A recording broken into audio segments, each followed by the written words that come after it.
சொல்லியிருந்தாங்க. எவ்வளவு ரூபாய் வந்திருக்குன்னு வந்து பாத்தீங்கன்னா 15,11,951 ரூபாங்க. இன்சூரன்ஸ் என்ன வாசா அப்படின்னு சொல்லி கேட்டீங்கன்னா 99% வந்து ரிஜெக்ட் ஆயிடும் அப்படின்னு சொல்லியிருக்காங்க.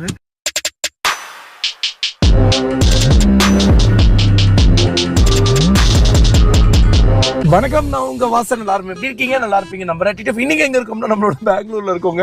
எதுக்காக இங்க வந்திருக்கோம்னு சொல்லி போன வீடியோ பார்த்து நம்ம டிடிஎஃப்க்கு தெரியும். நம்மளோட ஹயபுசாவும் நல்லபடியா வந்து பண்ண சுசுகி ஷோரூம்ல கொண்டு போய் சேர்த்தியாச்சுங்க.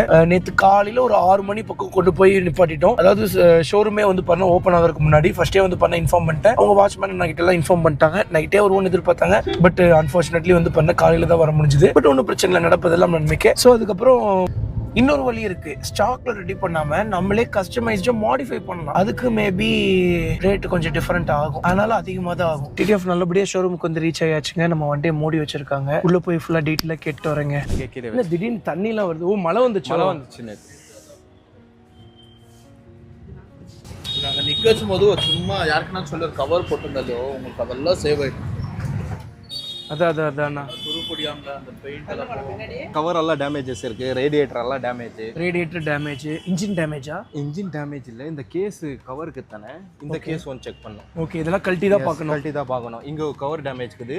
அது பக்கம் வந்து கேஸ் ஒன் பக்கத்துல கேஸ் அது ஒன் செக் பண்ணணும். அப்போ ஒன்றும் பெரிய டேமேஜ்லாம் இல்லை. கேஸ் டேமேஜ்னா நம்ம அதை செக் பண்ணி பார்த்தா தெரியும். ஒரு சின்ன போல்ட் கூட அது கட் ஆனாலே அது கம்ப்ளீட் கேஸே இது உங்களுக்கு டேமேஜ் ஆகும். அது சைலன்சர் அது தட்டி விடுங்க. ஒரிஜினல் இருக்கு தானே? இதுவே ஒரிஜினல். அந்த ஒரிஜினல் இருக்கு ஒரிஜினல் இருக்கு. ஏதோ பிரச்சனை இல்லை, விடு. நம்ம வாங்கும்போது அது வேணும்னா அது எத்தனை நம்ம போட்டுக்கலாம். அதுல உங்களுக்கு ஒரு 2 lakhs கிட்ட சேவ் ஆயிடும். ஏன்னா ஒரு சைலன்சர் வந்து அதே 1 lakh இது சம்திங் வந்துருச்சு. ஸ்டாக் ஜாஸ்தி இல்ல, இதுக்கு முன்னாடி ஆக்ரோபோவிக் தான் போட்டிருந்தேன். இல்ல தெரியும், பாத்துக்கிறேன். அது தெரியாம டேமேஜ் பண்ணிட்டானுங்க. சரி, அப்ப இன்ஜின் ஒன்றும் அவ்வளோ டேமேஜ்டா இல்ல. ஓபன் பண்ணி பார்த்தா தெரிஞ்சிடும். நம்ம செக் பண்ணி கன்ஃபார்ம். அதான் அப்ப பார்த்துட்டு ஒன்றும் பெரிய டேமேஜ்லாம் இல்ல. அதான் சின்ன டேமேஜ். ஒரு 20,000 செலவு பண்ணாலும் இன்ஜின் ஓகே ஆயிடும். இவ்வளவு நாள் ஆயில் இல்லாம இருக்கிறது என்ன டேமேஜ் இருந்துச்சுன்னா உங்களுக்கு நிறைய வந்துடும். என்ன உள்ள கேஸ் என்ன மாத்த வேண்டிய கேஸ் ஏதாவது மாத்த வேண்டியதா இருக்கு. கேஸ் என்ன சப்போஸ் கிராக் ஆயிடுச்சுன்னா கேஸ் என்ன சேஞ்ச் பண்ணோம்னா செலவு ஜாஸ்தி. நாளைக்கு ஃபுல்லா செக் பண்ணி பார்த்துட்டு சொல்லிடுவீங்க. நாளைக்கு நம்ம தரோவா செக் பண்ணி உங்களுக்கு எஸ்டிமேஷன் தரேன். அப்புறமா நீங்க ப்ரோசீட் பண்ணிக்கலாம். சரிண்ணா, இப்போ எனக்கு என்ன டவுட்னா, இப்போ வந்து ஆயில் இல்ல, பட் ஆயில் இருந்ததுக்கு கொஞ்சம் அந்த ஒரு இது தெரியுது. உள்ள இருக்கிறது துரு பிடிச்சிருக்குமா? இல்ல சுத்தமா இல்ல ஆயில். இருக்கிற மாதிரி தெரியுது. பெண்ட் பண்ணா தெரியும். நம்ம ஸ்பில் ஆகும், அவ்வளோ ஸ்பில் ஆகாது. இல்லையேண்ணா, துரு பிடிச்சிருக்குமா உள்ள இருக்கு? அதான் நம்ம கழட்டி பார்த்தா தான் நம்ம என்ன கழட்டி பார்த்தா தான் தெரியும் எல்லாமே. இப்போ வந்து சப்போஸ் நான் அப்ராக்சிமேட் தான் உங்களுக்கு நான் சொல்ல முடியும். நான் சரி, சப்போஸ் ஃபுல்லாக கன்ஃபார்ம் வேணுமானா நாளைக்கு நான் எஸ்டிமேஷன் பண்ணிட்டு உங்களுக்கு தான் சொல்லுவேன். சரிண்ணா, அப்போ நீங்கள் எக்ஸாக்டாக என்னென்ன போயிடுக்குன்னு சொல்லி ஃபுல்லாமே பார்த்துருங்க. கண்டிப்பாக எனக்கு கழட்டி பார்த்துட்டு சொல்லுங்க. அதுக்கப்புறம் என்ன ஷோரூம்லேயே வச்சு ரெடி பண்ணலாமா, இல்லை நான் எடுத்துகிட்டு போய் வெளியே வச்சு பண்ணுறேன்னா அப்படின்னு சொல்லி பார்க்குறேன். நானுமே இன்சூரன்ஸ் என்னன்னு சொல்லி என் சைடு நான் பார்க்குறேன். ஏன்னா அதுதான் அதான் என்னென்ன இப்போ நல்லா இருக்கு உங்களை பொறுத்தளவுக்கு? எனக்கு தெரிஞ்ச மாதிரி ஃபோர்க் ஒன்று நல்லா இருக்கு. ஃபோர்க் நல்லா இருக்கிற மாதிரி தெரியுது. இல்லை, ஹேண்டில் பாரும் நல்லா இருக்கிற மாதிரி தெரியுது. இல்லை, ஹேண்டில் பார் இது இந்த பக்கம் பெண்ட் ஆயிருக்கு, அந்த பக்கம் பெண்ட் ஆயிடுச்சு. இதே சாசி இந்த பக்கம் ட்விஸ்ட் ஆயிட்டு. ஓகே, அப்போ சேஸ் பெண்டு. இன்னொன்று நம்மளுக்கு என்னன்னா இதெல்லாம் வந்து ஆமாம் இப்படியெல்லாம் இருக்குது. ஒயரிங் கிட்ட என்னென்ன டேமேஜாக இருக்குது எல்லாத்தையும் தரோவா செக் பண்ணலாம். சரி, நான் அப்போ நீங்கள் நாளைக்கு ஃபுல்லாக தரோவா செக் பண்ணிவிடுங்க. கண்டிப்பாக நான் ஃபுல்லாமே பிரித்து போட்டு என்ன ஏதுன்னு சொல்லி பார்த்துருங்க. இப்போ அது செக் பண்ணி பார்க்குறதுக்கு ஏதாவது சார்ஜஸ் பே பண்ணுற மாதிரி இருக்குமா? இல்லை அதுக்கெல்லாம் இல்லை. நீங்கள் நாளைக்கு ஆரம்பிச்சிடுங்க. நீங்கள் செக்அப் முடிச்சுட்டு அப்டேட் பண்ணுங்க. நான் என்னன்னு சொல்லி எனக்கு ஃபுல்லாமே வாட்ஸ்அப் பண்ணிவிடுங்க. வாட்ஸ்அப் டீட்டெயிலாக என்னென்ன ஆயிடுக்குன்னு சொல்லி நீங்கள் பண்ணிட்டீங்கன்னா அதை வச்சு நான் பிளான் பண்ணிவிடுவேன். சரிண்ணா, பார்ப்போம். தேங்க்யூ.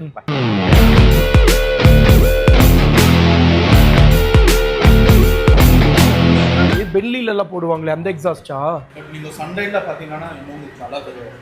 சன்லைட்டில் ரோட் ப்ரெசன்ஸ் நல்லா இல்லை ரோட் ப்ரெசன்ஸ் நல்லா இருக்கும். நல்லா இருக்கு. Orange colour black with gold வந்து இருந்துச்சுன்னு சொன்னாங்க. இருக்கா? Black with red. Okay. Upcoming colour 4 colour இருக்கு. Blue with white, white with blue, grey with gold. இல்லை, இந்த கலர் எடுத்துகிட்டு போனால் எல்லாரும் நம்மளே தான் பார்ப்பாங்க. ஆனால் இந்த எக்ஸாஸ்ட் மட்டும் ஆன் பண்ணி காட்டுறீங்களா? இந்த IXIL எக்ஸாஸ்ட்டு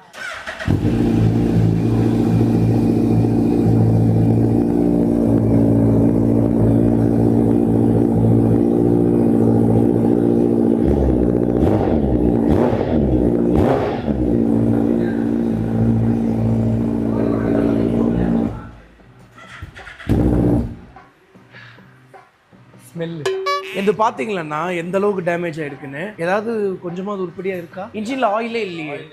ஆயில் இல்லை. இன்ஜின் கேஸ் பட் ஃபுல்லாக அவுட்டர் தான் செக் பண்ண முடியும். அவுட்டர் வண்டி ஒன்றும் இல்லை. அவுட்டர் எதுவுமே இல்லை. இன்ஜின் வைஸ் இன்ஜின் நல்லா இருந்துச்சுன்னா அதே சேவ் பண்ணிடும் உங்களுக்கு.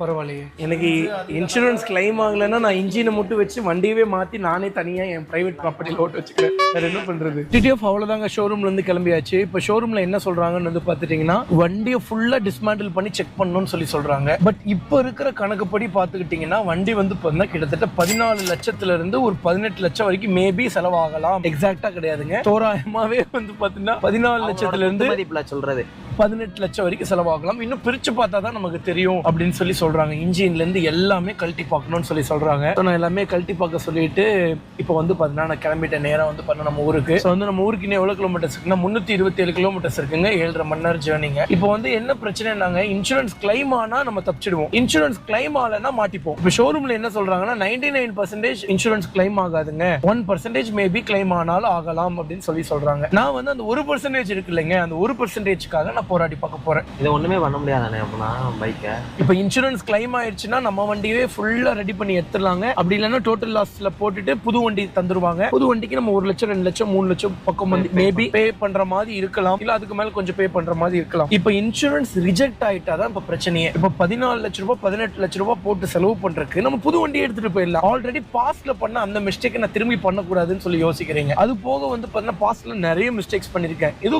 தப்புலாம் இல்லை, மணி ரீதியா வந்து பார்த்தீங்கன்னா நிறைய மிஸ்டேக்ஸ் பண்ணியிருக்கேன். டெசிஷன்ஸ் தவறான டெசிஷன்ஸ் எடுத்திருக்கேன். ஆக்சுவலி தவறான டெசிஷன் சொல்றதை விட கரெக்டா ஒர்க் அவுட் ஆயிருச்சுன்னா பயங்கரமான ஒரு சக்சஸ்ல இருந்திருப்போம். ஸோ அப்போ கூட எதுவும் தப்பான இதெல்லாம் கிடையாது. இப்போ வண்டி ரெடி பண்றதுக்கே 18 லட்சம் ரூபாய் பக்கம் ஆகுதாங்க. புது வண்டி வந்து பார்த்தீங்கன்னா 18 லட்சத்துல இருந்து ஒரு 20 லட்சம் 21 லட்சம் இன்னும் 2-3 லட்சம் போட்ட புது வண்டியை எடுத்துடலாம். என்னதான் வந்து பார்த்தீங்கன்னா வண்டியை ரிப்பேர் பண்ணி ஓட்டுறதை விட வண்டியை புதுசா எடுக்கிறத புத்திசாலித்தனம். 3 வருஷம் பக்கம் நின்று இருக்கு, இன்னும் உள்ள எவ்வளவு துரு பிடிச்சிருக்குன்னு நமக்கு தெரியாது. என்னதான் ரிப்பேர் பண்ணி ஓட்டினாலும் சின்ன சின்ன பிரச்சனை மேபி வரலாம். ஸோ இப்போ ஸ்கிராபுக்கு போட்டா நம்ம வண்டி ஒரு 2 லட்சத்துக்கு பக்கம் எடுத்துப்பாங்கன்னு சொல்றாங்க மேபி.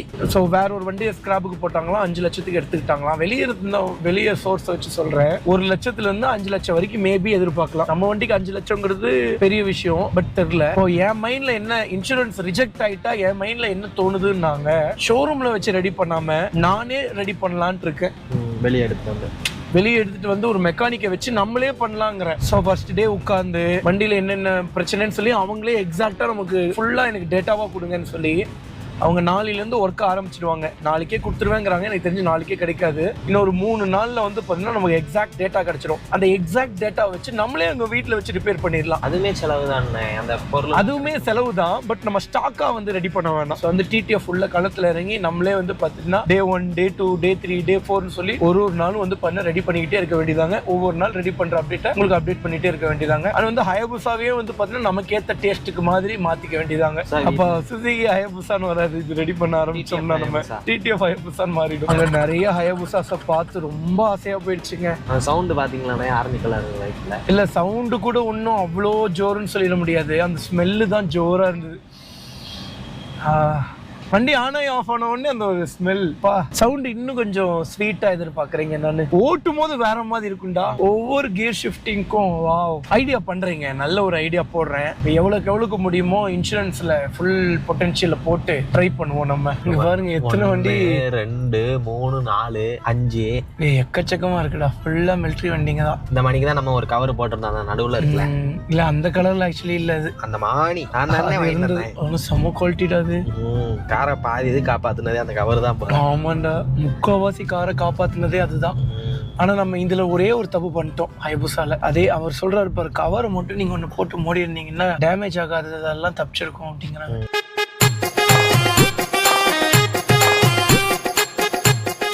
நம்ம அங்க கிளம்பும் போதே இவ்வளவுதானே காட்டுச்சு. அதான் ஆமாண்டா, ஆரம்பிச்ச டைமுக்கே வந்துருச்சுடா. 7:48 நிமிஷம். ஒண்ணு இல்லைங்க, அதாவது கூகுள் மேப் ஸ்ட்ரைட்டா போனா செம்ம டிராபிக். இங்க லெஃப்ட் எடுத்து இப்படி ரைட் எடுத்து மறுபடியும் ரைட் எடுத்தீங்கன்னா மறுபடியும் அதிலேயே போய் ஜாயின் பண்ணிக்கலாம். அந்த டிராபிக்கை நீ தடுக்கலாம்னு சொல்லி கூகுள் மேப் போட்டுருந்துச்சு. சிவா அதை பார்த்துட்டானே லெஃப்ட் எடுங்கன்னு சொன்னா நேராவே போயிடலாம்னு நினைச்சேன். சிவாவே லெஃப்ட் சொன்னதுக்கப்புறம் சொல்லிட்டானேன்னு திருப்பிட்டேன். இந்த மாதிரி ஒரு இடத்துல வந்து லாக் ஆயிட்டோம். சரிண்ணே, நம்ம அப்படியே பொறுமையா நடந்தாங்க போவோம். சிவா அப்படியே வரட்டும், ஏதாவது இருந்தா நம்ம ரெஸ்ட் ரூம் போவோம். அவ்வளவுதான். எப்படி கோர்த்து விடுது. டேய் வாடா, ரெஸ்ட் ரூம் போகணும்டா எனக்கு. டேய் என்னால முடியலடா, இருங்கடா நான் வரேன். என்னடா இது, எதுக்குடா இத்தனை பேர் நிக்கிறீங்க? நல்லபடியா ரெஸ்ட் ரூம் போயாச்சுங்க. ஆக்சுவலி போற வழியில வந்து நம்மளோட டிடிஎஃப் பார்த்தோம். ப்ரோ என்ன ப்ரோ இந்த பக்கம் அப்படின்னு சொல்லி சொன்னாங்க. ஸோ நாங்க இருந்துட்டு இந்த மாதிரி ஊருக்கு போயிட்டு இருக்கோம் ப்ரோ, டிராபிக்ல மாட்டிக்கிட்டோம். அதுக்கப்புறம் என்ன தெரியுமா சொன்னோம், டீ குடிச்சிட்டு வரலாமான்னு சொல்லி போனோம். டீ எதுவும் இல்லை, அதனால ரிட்டர்ன் போயிட்டு இருக்கோம் அப்படின்னு சொல்லி போயிட்டு இருக்கோங்க. இன்னும் நம்ம வண்டி ஆரம்பிச்ச இடத்துலயே இருக்குங்க. அங்க இருக்கு நம்ம வண்டி. பயங்கரமான டிராபிக். அதான் விவரமா உங்கள்கிட்ட விவரமா இருக்கா அண்ணே, இந்த டிராபிக்கை மட்டும் தாண்டி வாங்க, அதுக்கப்புறம் வந்து நான் ஓட்டிக்கிறேன் அப்படின்னா. கார் பாரு எப்படி போட்டு வச்சிருக்கான்னு. சரி, எங்க மாமனார் பார்த்தா மனசே விட்டுருவாருடா. இங்க டென்ட் ஆயிடுச்சுடா, இங்க டென்ட் ஆகி ஓப்பனே ஆயிடுச்சுடா. டைம் வந்து 4:45 ஆச்சுங்க. இப்போ இவ்வளவு நேரம் போய் உட்காந்து சாப்பிட்டுட்டு இருந்தோம். இப்போ வந்து 7 மணி நேரம் டைம் மாறி மாறி காட்டுது. அந்த மேப்ல பாருடா, இதை காட்ட மாட்டேங்குது. டைம் ஜாஸ்தி ஆயிட்டே போகுதுங்க, குறைய மாட்டேங்குது. 8 மணி நேரம் 6 நிமிஷம் காட்டுது. மேப் வந்துச்சுடா. இங்க பாருங்க 7 மணி நேரம் 57 நிமிஷம் காட்டுது. மறுபடியும் ரீரூட் வேற ஆகுது. என்னண்ணே அமைதியா போறீங்க?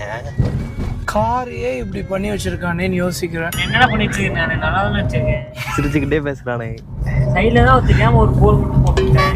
ஒரே ஒரு கோடு நல்லா நான் தான் தெரியாம போட்டேன்.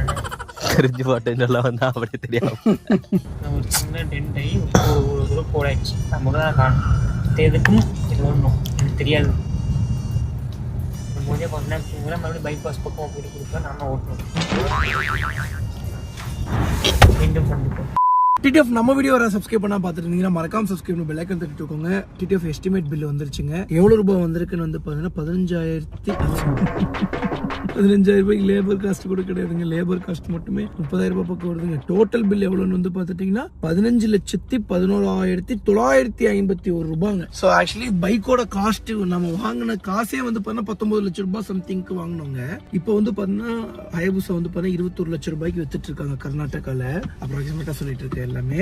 பட் தமிழ்நாட்டில் வந்து பார்த்துட்டீங்கன்னா கர்நாடகாவோட ரோட் டேக்ஸ் கொஞ்சம் கம்மி தான். ஸோ அதனால நமக்கு தமிழ்நாட்டில் வந்து மேபி ஒரு 20 லட்சத்துக்கு நம்ம வாங்கலாம்னு நினைக்கிறேன். நான் வாங்கின டைம்ல 19 லட்சத்துக்கு வாங்கினேன். 16 லட்சம் ஆயிடும்னு வச்சுக்கோங்க. 17, 18, 19 இன்னும் 3 லட்சம் ரூபாய் போட்டு நான் புது வண்டி எடுத்துட்டு போயிடலாம். அதனால வந்து பாத்தீங்கன்னா நான் ஷோரூம்ல கொடுத்து ரெடி பண்ண போறது கிடையாது. இன்சூரன்ஸ் என்ன வாசா அப்படின்னு சொல்லி கேட்டீங்கன்னா, அவரு வந்து பாத்தீங்கன்னா அந்த வீடியோலயே வந்து பாத்தீங்கன்னா 99% வந்து பாத்துட்டீங்கன்னா ரிஜெக்ட் ஆயிடும் அப்படின்னு சொல்லியிருக்காங்க. ஸோ அதனால இது வந்து இதுக்கப்புறம் என்ன பண்றதுன்னே நான் ஒரு ஐடியால இல்லை. நான் ஆல்ரெடி பிளான் பண்ணி வச்சிருக்கிற மாதிரி நம்ம டேஸ்ட்டுக்கு ஏற்ற மாதிரி நம்ம மாடிஃபை பண்ணி வச்சுக்கலாமா. ஏன்னா இன்ஜின் வந்து நல்லா இருக்குங்க. இன்ஜின்னு கியர் பாக்ஸ் எல்லாம் நல்லா இருக்கு. இன்னும் பில்ல ஃபுல்லா உட்காந்து வந்து பாத்தீங்கன்னா நான் பார்க்கணும். பார்த்து வந்து பாத்தீங்கன்னா உங்களுக்கு ஒரு தனி வீடியோ டெசிஷன் மேக்கிங் வீடியோ போடுறேன். நான் என்னதான் பண்ண போறேன், நான் வந்து பாத்தீங்கன்னா வண்டி ஸ்கிராபுக்கு போட போறேன்னா ஸ்கிராபுக்கு போட்டு வர்ற காசை வச்சு புது ஹயபுசா வாங்க போறோமா, அப்படி இல்லை அப்படிங்கிற பட்சத்துல படிப்படியா இன்ச் பை இன்ச்சா ஃபுல்லா வந்து பாத்தீங்கன்னா டிடிஎஃப் ஹயபுசாவா மாத்த போறோமா, கஸ்டமைஸ் பண்ணி ஒரு நாளும் வந்து பாத்தீங்கன்னா வேலை செஞ்சு அதை வந்து பாத்தீங்கன்னா ஃபுல்லா ரீஸ்டோர் பண்ணி மறுபடியும் வந்து பாத்தீங்கன்னா ஹயபுசாவை கம்பேக் கொண்டு வர போறோமா அப்படிங்கிறது எல்லாமே வந்து பாத்தீங்கன்னா இனிமேல் தான். அதாவது ஷோரூம் வந்து பார்த்துட்டீங்கன்னா எல்லாமே புது பார்ட்ஸ் போடுவாங்க. அந்த புது பார்ட்ஸ் போடுறத வச்சு 15 லட்சத்துக்கு அவங்க கோட் பண்ணியிருக்காங்க. 16 லட்சம்னு வைங்க, 16 லட்சம். அப்போ வந்து அதை எல்லாத்தையுமே நம்ம செகண்ட் ஹேண்ட்ல வாங்கினோம்னா அதை பாதியா கன்வெர்ட் பண்ண முடியும்ல. 16 லட்சம்னா இப்போ 8 லட்சத்துக்கு மாற்ற முடியும்ல. இப்போ அது ஸ்கிராப் வண்டியில இருந்து எடுத்தா அது கண்டிப்பா 4 லட்சம் ரூபாயிலேயே முடிக்க முடியும்ல. பைக்கு காரு எல்லாமே விலை கம்மியா எங்க கிடைக்கும், டெல்லி. ஸோ அதனால டக்குன்னு வண்டியை டெல்லியில் போட்டு எடுத்துட்டு போயிடுவோமா. அஜய் மாப்பிள்ள கூட சொன்னாங்க டெல்லியில் வந்து பார்த்தீங்கன்னா நிறைய மெக்கானிக் சூப்பராக இருக்காங்கடா மாப்பிள்ளன்னு. அவங்க 900 இயர்ஸ் பிரிச்சு போட்டு பயங்கரமாக வேலை செஞ்சிருக்கேன் நான் டெல்லியிலேயே. மாப்பிள்ள வேற இப்போ டெல்லியில தான் இருக்கானா. ஸோ அந்த டெல்லியில் கேட்டு சொல்றேன்னு சொல்லியிருக்காங்க. கேட்டு சொல்லட்டும். நானும் கொஞ்சம் வெயிட்டிங்ல தான் டிடிஎஃப் இருக்கேன். ஸோ வந்து இனி பில்ல வந்து பார்த்தீங்கன்னா உட்காந்து இன்ச் பை இன்ச்சா பார்க்க போறேன். வந்து நம்ம டிடிஎஃப் ஒருத்தர்கிட்ட வந்து பார்த்தீங்கன்னா நம்மளோட ஹயபுசாவோட ஸ்பீடோ மீட்டர் அண்ட் வந்து ஏதோ ஒரு கேபிள் இருக்குன்னு சொல்லியிருக்காங்க. ஆமா, ஸோ வந்து கேபிள் இருக்குன்னு சொல்லியிருக்காங்க.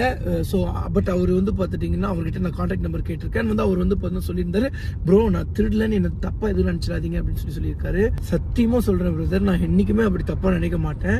என்னோட ஹெல்மெட் வந்து பார்த்தீங்கன்னா காணாம போனப்போ கூட வந்து பார்த்தீங்கன்னா யாரோ ஒருத்தவங்க வந்து பார்த்தீங்கன்னா ஞாபகமா எடுத்து வச்சிருப்பாங்கன்னு தான் நான் அப்ப சொன்னேன். அதே மாதிரி என் கோப்ரோ வந்து பார்த்தீங்கன்னா ஆக்சிடென்ட்ல காணாம போனப்பவும் நம்ம பசங்க யாராவது பத்திரமா எடுத்து வச்சிருப்பாங்க, கண்டிப்பா எனக்கு திருப்பி தருவாங்கன்னு சொல்லியிருந்தேன். அதே மாதிரி எனக்கு வந்து பார்த்தீங்கன்னா நம்மளோட கோப்ரோ திருப்பி கொடுத்தாங்க நம்ம பசங்க. அதே மாதிரி வந்து பார்த்தீங்கன்னா எனக்கு நம்பிக்கை இருக்கு நம்ம பிரதர் வந்து பார்த்தீங்கன்னா ஸ்பீடோமீட்டர் எனக்கு திருப்பி கொடுப்பாருன்னு சொல்லி. இந்த வீடியோ நீங்க பார்த்துட்டீங்கன்னா தயவு செஞ்சு உங்களுக்கு கான்டாக்ட் நம்பர் மட்டும் கமெண்ட்ல போடுங்க. நான் எங்களோட டீம்ல இருந்து உங்களுக்கு கான்டாக்ட் பண்ணி நானே நேர்ல வந்து வாங்கிக்கிறேன் பிரதர். நான் சீக்கிரமா வந்து பார்த்துட்டீங்கன்னா எவ்வளவுக்கு முடியுமோ ஒரு நல்ல டெசிஷனை மேக் பண்ணி உங்களுக்கு வந்து பார்த்துட்டீங்கன்னா நான் ஒரு வீடியோ மேக் பண்றேன். என்ன பண்ணலாம் ஸோ வந்து ஸ்கிராபுக்கு போட்டுடலாமா இல்லை ரீஸ்டோர் பண்ணலாமா அப்படின்னு சொல்லி நல்ல ஒரு முடிவு எடுப்போம். ஸோ டிடிஎஃப் யாரும் வந்து பார்த்தீங்கன்னா தயவு செஞ்சு வருத்தப்படாதீங்க, எல்லாரும் ஹாப்பியாக இருங்க. நடப்பதெல்லாம் நன்மைக்கேங்க. ஸோ வந்து நமக்கு எல்லாமே நல்லது தான் நடந்திருக்கு, நல்லது தான் நடக்கவும் போகுது. அச்சு தூள் கிளப்புறதுக்கு அப்புறம் ஓகே டிடிஎஃப் இந்த வீடியோ டென் பண்ணிக்கிறேன். என் பண்ணுறதுக்கு முன்னாடி ஒரு முக்கியமான விஷயம் சொல்லிக்கிறேன். தினமும் காலையில் 11 மணிக்கு ஷார்ப்பாக நம்மளோட ட்ரெயின் த்ரோட்லஸில் vlog அண்ட் ஷார்ட்ஸ் வந்துருங்க. ஒரு நாள் விட்டு ஒரு நாள் vlog வரும், அந்த விட்ட கேப்பில் வந்து பார்த்தா ஷார்ட்ஸ் வரும். மறக்காம தினமும் காலையில் 11 மணிக்கு செக் பண்ணி பாருங்க. அப்பப்போ ஈவினிங் 5 மணிக்கும் வரும். ஸோ செக் பண்ணி பாருங்க. பாய் டிடிஎஃப் அடுத்த வீடியோ சந்திப்போம்.